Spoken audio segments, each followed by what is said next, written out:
빛으로 오는 자, 빛으로 오는 자라는 제목으로 오늘 말씀 나누겠습니다. 우리가 읽은 16절은 성경 전체에서 가장 유명한 구절이고 또 암송도 가장 많이 하는 성구입니다.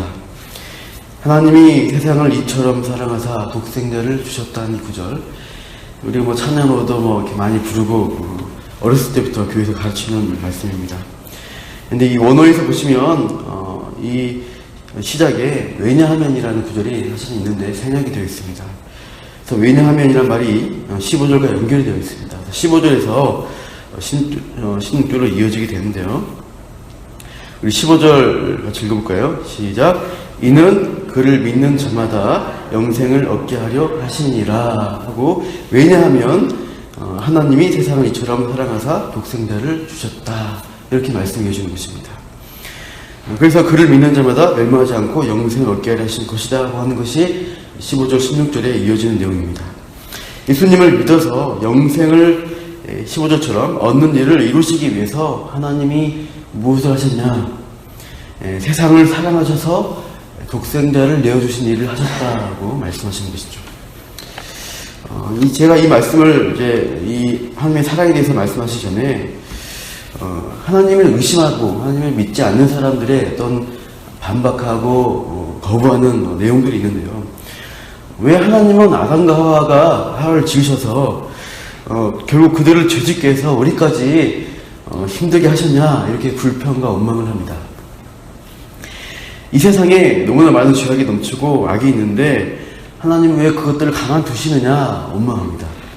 빨리 죄인들을 처리하시면 좋겠다 하시는데, 그래서 하나님이 이 세상에 악을 처리한 일이 성경에 나옵니다. 노아의 홍수 때 모조리 쓸어버리신 심판이 있었습니다.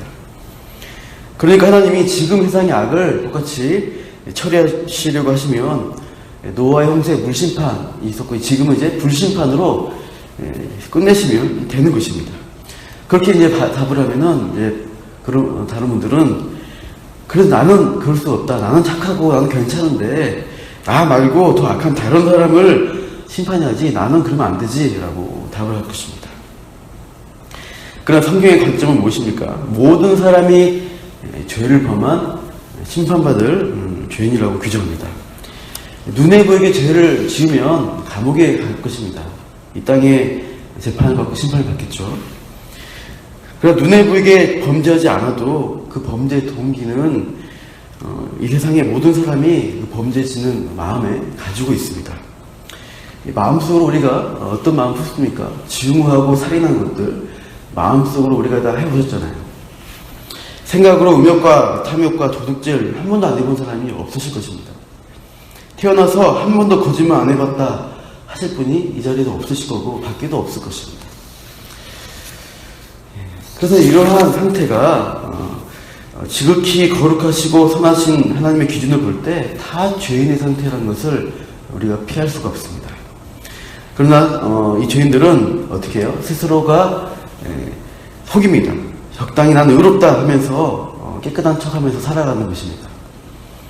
살아가다가 그 티가 나서 마음에 있던 것이 행동으로 넘쳐나서 감옥에 가는 죄인들이 있는 것이고, 또 티가 안 나지만 마음속으로 또 법망을 피해서 남 모르게 죄지면서 살아가는 것이 이거 완전 범죄 죄인들이 이 땅에 있는 것입니다. 이게 타락한 아담 이후에 인간에 대한 성경의 평가입니다. 그러니까 아까 그런 불평과 원망하는 자들이 죄인의 마음으로 하나님을 정죄하고 판단하는 것이 지금 주제넘은 언행들을 하고 있는 것입니다. 그런데 하나님의 뜻을 계시해 주시는 이 성경을 잘 보시면 하나님이 이 세상을 창조하고 또 그 이후에 타락한 세상 가운데서 구원의 일들을 행하시는데 그 하나님의 동기는요, 사랑에서 시작하는 것입니다. 하나님의 모든 행동의 동기는 1차 동기는 사랑이십니다. 요한일서에 하나님은 사랑이시라고 선포합니다. 인간을 창조하실 때 하나님이 하나님의 형상대로 창조했다고 말씀하십니다. 26절 말씀하시면 우리의 형상을 따라 우리의 모양대로 우리가 사람을 만들고, 하나님이 우리를 따라 만들자라고 하십니다. 이것은 삼위일체 하나님의 형상을 의미합니다. 삼위일체 하나님은 서로 완벽한 사랑과 조화를 이루시는 관계에 있으세요. 창조하실 때 그렇게 우리 인간도 완전한 조와 사랑의 관계를 나누시기 위해서, 우리 인간이 더 활약하시기 위해서 창조하셨는데, 하나님이 창조하실 그 순간순간마다 다 보시기에 좋았다고 하셨어요. 근데 한 가지 좋지 않다고 하는 부분이, 사람이 독처하는 것, 혼자 있는 걸 보시고 그때는 좋지 않다고 하십니다. 그래서 아담과 그 이후에 여자를 만드셔서 그 남녀가 서로 함께 있고 서로 사랑하고 돕는 배필이 되는 것을 기뻐하신 게 하나님의 창조의 뜻입니다. 요한복음 17장 보시겠습니까? 잠깐 펴보시죠. 요한복음 17장 보시면 우리가 나중에 새벽에 고치게 될 텐데요. 17장에 보시면 예수님의 기도의 내용이 한 장이 전체가 나옵니다. 예수님의 기도의 내용 중에 보시면 우리 인간을, 제자들을 향해서, 또 우리 인간들을 향해서 예수님이 의도하신 바가 나와 있습니다. 17절, 22절을 한번 보십시오. 22절 한번 읽어볼까요? 17장 22절 시작.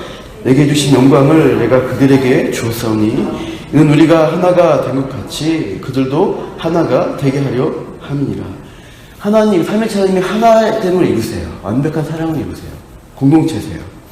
그런 것처럼 제자들도, 우리 믿는 사람들도 그렇게 하나가 되길 원하시는 게 하나님의 뜻입니다. 23절 보시면 또 나오죠. 그들로 온전함을 이루어 하나가 되게 하려 하심이라고 하나님의 목적이 나옵니다. 시작도 하나님의 사랑의 동기이시고 또 우리에게 이루시는 목적도 사랑을 이루시기 위하십니다. 이것이 하나님 완전한 사랑의 관계, 하나님의 합의를 이 죄인들이 누리게 하시려고 세상을 창조하셨던 것입니다. 죄인들은 각각 미움과 조각조 쪼개진 상태로 있게 되는 것이 죄인의 상태이죠. 이 사랑을 누리는 것인데, 이 사랑은 자발성이 있어야 자발성의 존재가 있어야 이루어지는 사랑입니다. 로봇은 프로그래밍을 시키면 자동으로 이렇게 버튼 누르면 사랑해요 라고 외치게 할 수 있어요. 그러나 그것은 누구나 알듯이 진짜 사랑이 아닌 것이죠. 진짜 사랑이 되려고 한다면 사랑할 수도 있고 사랑할 수도 하지 않을 수 있는 선택권이 주어져야 됩니다. 그래서 하나님은 아담을 지으셨을 때 그러한 선택권을 주셨습니다. 그게 선악을 알게 한 나무였습니다. 도저히 따먹을 수 없는 달에다가 그 선악과 나무를 심으시고 먹지 마 이러셨으면 그것은 선택권을 주신 게 아니고 우리를 로봇으로 만드신 것입니다. 그러나 선택권을 주셨기 때문에 하나님께 순종하고 사랑할 수도 있고 또 거부할 수도 있는 가능성이 있었어요. 그럼 아담은 우리가 알다시피 뱀의 유혹에 의해서 잘못된 선택, 아담과 하와가 선택하게 되고 하나님께 드려야 할 사랑과 기쁨, 순종의 관계를 깨버립니다. 반역을 하게 되고 독립선언 하에서 하나님을 떠난 것입니다. 그래서 그 이후에 우리 모두가 그런 상태에 있게 되었습니다. 그게 아담의 잘못이죠. 하지만 우리 자신을 잘 보시면 아담의 후손이 우리 모두가 그 반역의 상태에 여전히 있습니다. 이게 우리의 본질이고 죄인이라는 우리의 실존이라고 성경은 가르칩니다. 그래서 하나님이 창세기 3장 타락 이후에 하신 일이 무엇인가요? 인간에게 다시 회복의 기회, 구원의 길을 열어주시기 위해서 구속의 역사를 하신 것입니다. 그것이 창세기 3장부터 계시록까지 이어지는 내용인 것이죠. 구원자를 보낼 것이라고 구약에 예언하시고 그 구원자가 신약에서 실제로 오시게 됩니다. 바로 삼위일체 하나님의 제2위이신 성자 하나님이 육신을 입으시고 오신 것이고 우리가 그분을 예수님이라 부릅니다. 요한복음 3장 본문에서 그 예수님이 밤중에 찾아온 바리새인 니고데모를 만나셔서 구원과 영생에 대해서 가르쳐주신 내용이 오늘 본문의 마지막 부분입니다.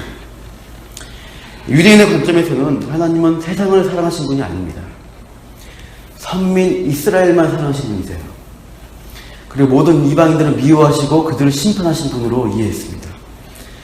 그러나 실제 하나님이신 그 예수님이 그 하나님의 마음을 가르쳐주신 내용이 무엇입니까? 오늘 16절 나오듯이 하나님은 이 세상을 사랑하신 것입니다. 죄로 타락한 버림받은 이 세상을 사랑하셔서 먼저는 그 사랑의 동기로 구원의 일을 행하셨다는 사실입니다. 17절 같이 읽어볼까요? 17절 시작. 하나님이 그 아들을 세상에 보내신 것은 세상을 심판하려 하심이 아니요 그로 말미암아 세상이 구원을 받게 하려 하심이라. 세상을 구원하시고자 하나님은 일하신 것입니다. 하나님은 세상을 사랑하셔서 먼저 구원의 일을 시작하시는 것이에요. 창조도 그러한 동기로 시작하셔서 사랑의 동기로 하셨고, 인간이 타락한 후에 구원의 일, 즉 재창조의 일을 하실 때도 사랑의 동기로 먼저 행하시고 독생자 예수님을 보내신 것입니다. 그래서 그 독생자를 내주셔서 죄값을 대신 치르게 하신 것이에요. 하나님은 전능하셔서 모든 일을 다 하실 수 있다라고 우리가 하지만 하실 수 없는 일이 많습니다. 모순된 일, 속성에 모순된 일은 하나님은 하실 수가 없으십니다. 자살하실 수가 없고 거짓말하실 수가 없으세요. 악을 행하실 수가 없으세요. 그래서 하나님은 공의의 측면에서 볼 때 죄를 보고 그냥 넘어간 일을 하실 수가 없으신 분이십니다. 죄에 대해서는 값을 치르는 게 하나님의 공의입니다. 그래서 그 공의를 지키기 위해서는 값을 치러야 돼요. 이 세상 사람이 지은 죄에 대한 값을 누가 치른다는 거예요? 예수님이 대신 받겠다는 것입니다. 그럼 오늘 본문에서 우리 인간에게 요구하시는 하나님의 사랑의 행위인 구원의 역사에 대한 이 소식을 듣고 우리가 행할 반응이 무엇이냐, 그 마땅한 태도를 18절에서 말씀하시는데, 우리 18절 읽어보시죠. 18절 시작. 그를 믿는 자는 심판을 받지 아니하는 것이요 믿지 아니하는 자는 하나님의 독생자의 이름을 믿지 아니함으로 벌써 심판을 받은 것이니라. 그를 믿는 자, 믿음에 대해서 말씀이 많이 나오고 있습니다. 15절도 믿는 자라는 내용, 16절도 믿는다는 것이 강조가 되고 있어요. 믿는 자여야 한다는 거예요. 조건은 믿는 자여야 한다는 것입니다. 믿음이란 반응으로 하나님 앞에 나오기를 우리에게 요구하시고 있는 거예요. 그렇게 믿지 않고 하나님을 거부하면 그게 심판이다라고 본문은 말씀합니다. 그 심판받을 사람의 정죄에 대해서 19절과 20절에서 우리에게 가르쳐 주시는데요. 한번 읽어볼까요? 19절, 20절 시작. 그 정죄는 이것이니 곧 빛의 세상에 왔으되 사람들이 자기 행위가 악함으로 빛보다 어둠을 더 사랑한 것이니라. 악을 행하는 자마다 빛을 미워하여 빛으로 오지 아니하나니 이는 그 행위가 드러날까 하니요. 자기 행위가 악해서 빛보다 어둠을 사랑한다고 말씀합니다. 왜 어둠을 좋아할까요? 20절에 말씀하시듯 그 악한 행위가 드러나는 것을 싫어하기 때문입니다. 심판받을 죄의 특징은요, 자기 죄를 포장하고 감춘다는 특징을 갖습니다. 악하고 죄가 있습니다. 그런데 그게 아닌 것처럼, 겉으로는 깨끗한 것처럼 포장하고 살아가는 게 죄입니다. 제가 설교 시작할 때 티가 나는 죄가 있고 티가 안 나는 죄가 있다고 했습니다. 근데 그 티의 동기인 마음속이라는 그 죄, 살인, 도둑질, 탐욕, 음욕, 이것은 누구나 가지고 있는 것입니다. 누구나 부인할 수가 없어요. 그런데 말하지 않고 꼭 입 다물고 아는 것처럼 괜찮은 것처럼 합리화하면서 적당히 살아가는 게 죄인의 본성이에요. 그러나 하나님 보실 때는 어떻게 돼요? 그게 어둠 속에 감추고 있는 것입니다. 빛이 드러나게 되면은 죄가 확 나타나요. 하나님의 진노 앞에 나가게 됩니다. 그러니까 그렇게 어둠 속에만 감추고 있다가 언제 빛이 비칠까요? 그 사람들은 육체의 죽음을 경험하고 심판 앞에 서게 되면, 빛 대신 앞에 서게 되면 빛이 쫙 드러나게 됩니다. 그러면 심판대 앞에서 피할 길이 없게 되고 진짜 영원한 심판의 자리로 떨어지는 그 운명을 맞이하게 됩니다.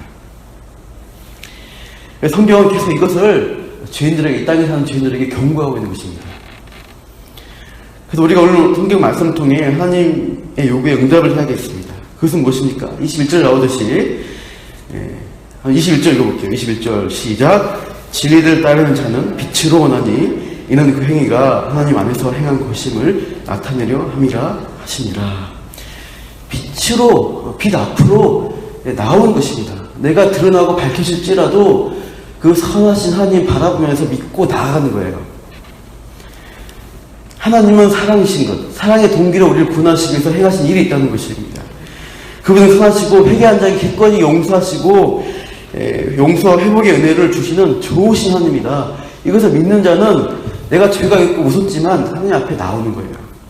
빛 가운데 나와 드러나서 그 드러난 죄를 가지고 예수님이 십자가 지시고 용서하신다라는 믿음이 있어서 나아가는 것입니다. 그래서 그 십자가 죽으신 예수님께 내 죄를 인정하고 회개하고 나아가는 것, 믿는 자, 그런 사람이 심판을 벗어나서 구원과 용서의 자리로 나아가는 것이요. 나의 행위, 내가 살아가고 있는데 이것이 부족하죠. 사실 죄짓고 부족하고 연약합니다. 남에게 말하기 부끄러운 모습이 있습니다.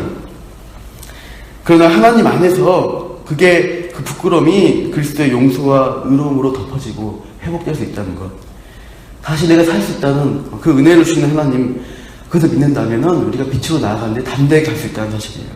그것을 우리 죄 많은 이 세상을 향해서, 우리들을 향해서 우리 본 말씀은 외치시고 있습니다. 이 새벽에 오신 사랑하는 성도 여러분, 하나님의 사랑을 신뢰하십시오. 믿으십시오. 왜 이러세요? 불평불만할 것이 아니라 내가 처한 상황과 환경 때문에 때마다 하나님은 좋으신 분이야, 또 안 좋으면 하나님은 참 안 좋으신 분이야, 이런 수준으로 하나님 사랑을 느끼는 게 아니라 독생자 예수님을 희생하기까지 십자가에 죽게 하실 정도로 우리를 사랑하시고 그 죄 용서하시는 은혜를 베푸신 그 사랑에 믿음으로 반응하십시오. 그 사랑의 힘으로 우리가 오늘 하루 또 앞으로 인생의 길들을 믿음으로 걸어가시기를 축원합니다. 기도하겠습니다. 하나님이 세상을 이처럼 사랑하사 독생자를 주셨으니 이는 그를 믿는 자마다 멸망하지 않고 영생을 얻게 하려 하십니다. 하나님, 참 귀한 말씀, 또 복음의 이 생명의 은혜를 이 말씀을 통해서 우리에게 알려주시고 또 우리가 듣게 하시니 감사합니다. 하나님은 먼저는 우리에게 사랑으로 다가오시고 빛 가운데 우리를 부르시고 있습니다. 우리가 어두운 데서 부끄럽게 행한 일들, 수치스러운 것들, 참으로 하나님 보시기에 심판받아 마땅한 일들이 있지만 지금 부르심에 그 말씀에 반응하여 우리가 나아가면 예수님의 십자가의 은혜로 용서하시고 우리에게 회복과 은혜가 있으며 참 하나님의 사랑의 빛 가운데 들어가서 참 우리가 이 땅 가운데 어둠의 자녀가 아니라 빛의 자녀로 살아가는 은혜를 또 성령의 함께 하심을 허락하여 주신다고 약속하십니다. 우리가 이 말씀 가운데 그 하나님의 사랑을 붙들고 신뢰하면서 믿음으로 나아가는 참으로 승리하는 하나님의 백성으로 살게 하여 주시옵소서. 두려움이 아니요 하나님 앞에 참으로 사랑과 근심과 능력의 마음으로 나아가는 우리 모두가 되게 하여 주옵소서. 감사하며 이 모든 말씀 예수님 이름으로 기도합니다. 아멘.